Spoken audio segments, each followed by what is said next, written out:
Hello పిల్లలు, welcome to my YouTube channel kids tutorials. నీతి కథలు. భేషజాల కప్ప. ఒక అడవిలో నీటి మడుగు ఉండేది. ఆ మడుగులో ఎన్నో జంతువులు ఉండేవి. వాటిలో ఒక చిన్న చేపను మిగతా చేపలే కాకుండా ఇతర జంతువులు ఆప్యాయంగా చూసుకునేవి.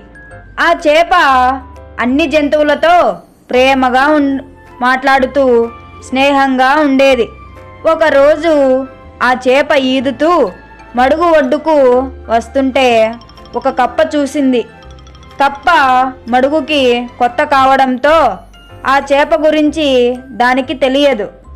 చేపను చూసి కప్ప, "ఏయ్ చేప, నువ్వెందుకు మడుగు ఒడ్డుకు వస్తున్నావు? ఒడ్డుకు రావాలంటే నా అనుమతి తీసుకోవాలి" అంటూ అరవడం మొదలుపెట్టింది. కప్ప మాటలకు చేప కంగుతుంది. అప్పటి వరకు దానితో ఎవరూ అలా మాట్లాడలేదు.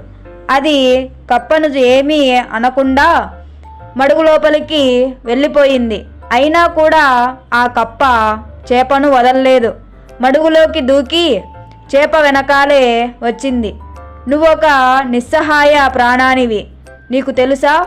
నీటిలో నుండి బయటకు వచ్చినట్టు కనీసం కల కూడా కనలేవు.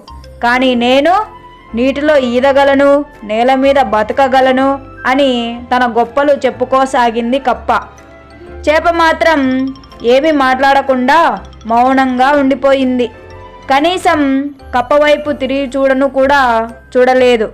దాంతో కప్పకు కోపం వచ్చింది. కప్ప తన గొప్పలను ఏకరువు పెడుతూ ఉండిపోయింది. "నువ్వు కనీసం మాట్లాడగలవా? నేను శ్రావ్యంగా పాడగలను కూడా" అంటూ మడుగులో నుంచి ఒడ్డుకు ఎగిరి బెకబెక అని అరవడం మొదలుపెట్టింది.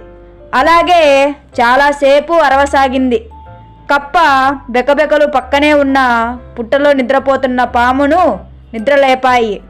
తనను నిద్ర లేపిందెవరో చూద్దామని కోపంగా పుట్ట బయటకు వచ్చిన పాముకు మడుగు ఒడ్డున కప్ప కనపడింది. అంతే, ఒక ఉదూటున కప్పపై దూకి కప్పను మింగేసింది. చేప చల్లగా నీటిలోకి జారుకుంది. మరిన్ని కథల కోసం subscribe to my YouTube channel kids tutorials.